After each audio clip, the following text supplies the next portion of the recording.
Bismillahirrahmanirrahim. Introduction to milk. Milk is a food source which is a nutrition-rich white liquid fluid produced by the mammary glands of the mammals. It is the basic primary source for the infants of the mammals before they are able to digest other types of food. Its composition is that it comprises of 87% water. Besides these, it contains fats, proteins, lactose, and minerals. About in 100 grams, it is able to provide 42 calories, and it contains about 1% of total fat, which 0.6 gram or 3% is of saturated fat, and while remaining are the polyunsaturated and monounsaturated fatty acids. It contains 1% cholesterol. It contains 1% sodium, that is 44 mg, potassium 150 mg. Total carbohydrate in the form of lactose is 5 gram. There is no dietary fiber. There is no sugar. However, certain vitamins are also there, just like that, traces of vitamin D. It contains 12% of calcium. It doesn't contain vitamin C, doesn't contain iron, doesn't contain vitamin B6.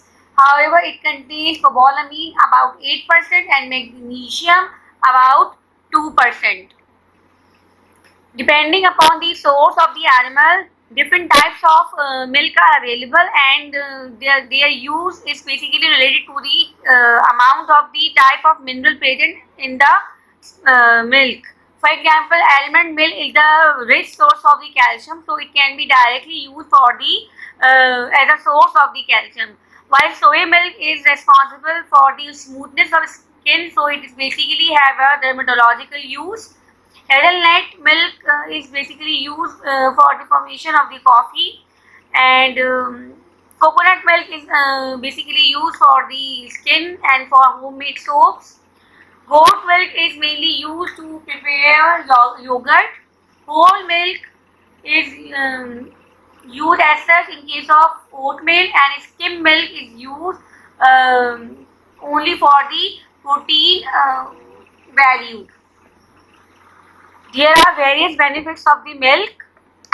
Among them, milk is basically used for the good health, good bone health. However, this function is basically due to the postulate theory that it is a rich source of calcium, which is an essential mineral utilized for the formation of the bones and teeth.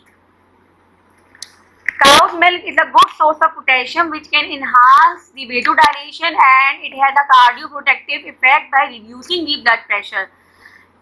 A study is conducted in which the milk is responsible. Milk is basically being a source of vitamin D, is responsible for the cell growth regulation and for the protection against the cancer. Adequate vitamin D level supports the production of serotonin, which is a main hormone linked with the mood, appetite, and sleep. Milk is good for bones as because it offers a rich source of mineral, and several studies suggested that it decreases the chances of osteoarthritis.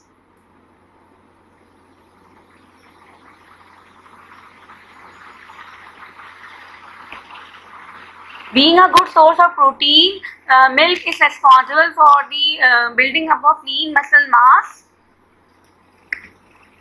Mostly 99% of the calcium is found in the human skeleton. However, the remaining 1% of the calcium is responsible for maintaining the normal function, for example, contraction, relaxation in skeletal muscle and in heart. About daily requirement of the calcium is about 1200 to 1500 mg per day. However, 1 cup of the milk is providing about 300 mg of the calcium, while in case of osteoporosis, the need of the calcium and vitamin D supplements are more as compared to the normal adult. Blood concentration of the calcium is about 2.2 to 2.6 millimole per liter. that is 9 to 10 mg per deciliter.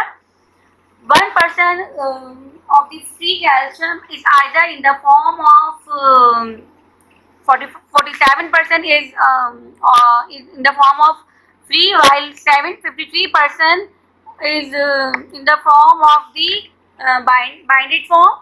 Only the free calcium is responsible for its direct effect in nerve and in skeletal muscles.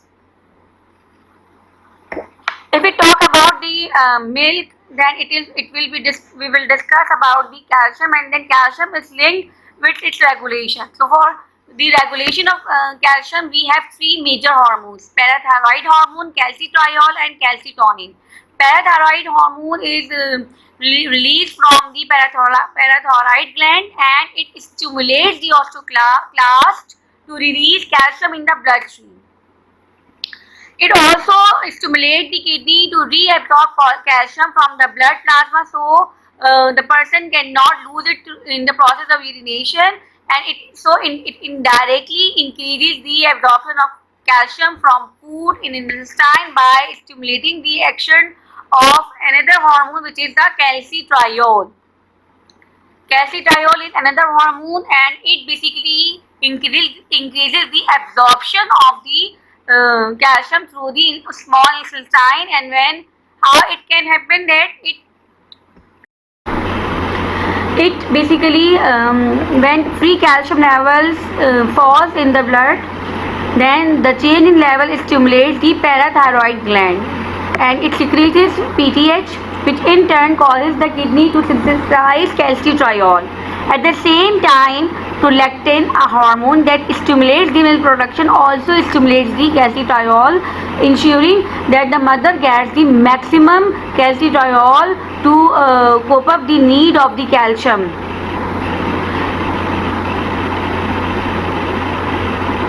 So lactating woman is actually synthesizing or actually stimulated by two hormones, resulting in the absorption of more calcium. The need is that the calcium, the level of the calcium should be increased in our diet, so that it reach up to the 1000 or 1200 per day daily need. Third hormone is basically calcitonin, and it decreases the free calcium level by stopping the osteoclast from dissolving the bone, and it basically stimulates the kidney to excrete more calcium and inhibit the osteoclast. So calcitonin has an opposite effect as compared to PTH and calcitriol, so it decreases the blood calcium level. Calcium play a very important part in the muscles, and it is responsible for the contraction and relaxation of the muscle, and it is in the form of free calcium ion. So this free calcium ion binds to troponin, which is present on the actin filament, and thus they allow the tropomyosin strand to move over on the actin, and the part of the actin surface where myosin head needs to be bind. So contraction thus occur and only stops when the sarcoplasmic reticulum pumps the calcium out from the muscle interior, which result in the loss of the troponin bonding with the calcium, and tropomyosin shift back to its opposite position.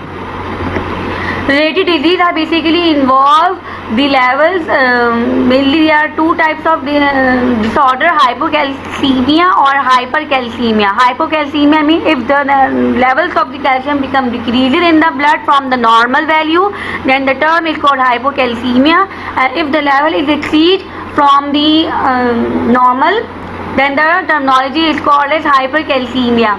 In case of any if the milk is contaminated with certain microorganisms, pathogenic bacteria, then it may lead to severe infectious disease. To overcome this, nowadays the process of pasteurization is adopted, in which maximum number of pathogenic bacteria has been destroyed. Another problem in case of milk is that to cover up the requirement of the calcium, the one can use the high amount of milk, for example 4 cups or 2 cups daily, However, presence of saturated fatty acid increases the risk of heart disease, diabetes mellitus, etc.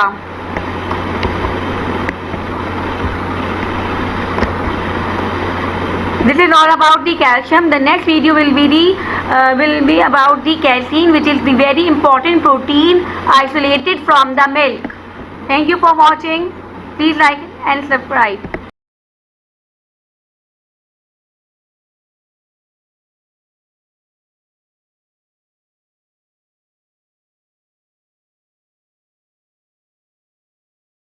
Assalamualaikum. Bismillahirrahmanirrahim. Treatment of meningitis.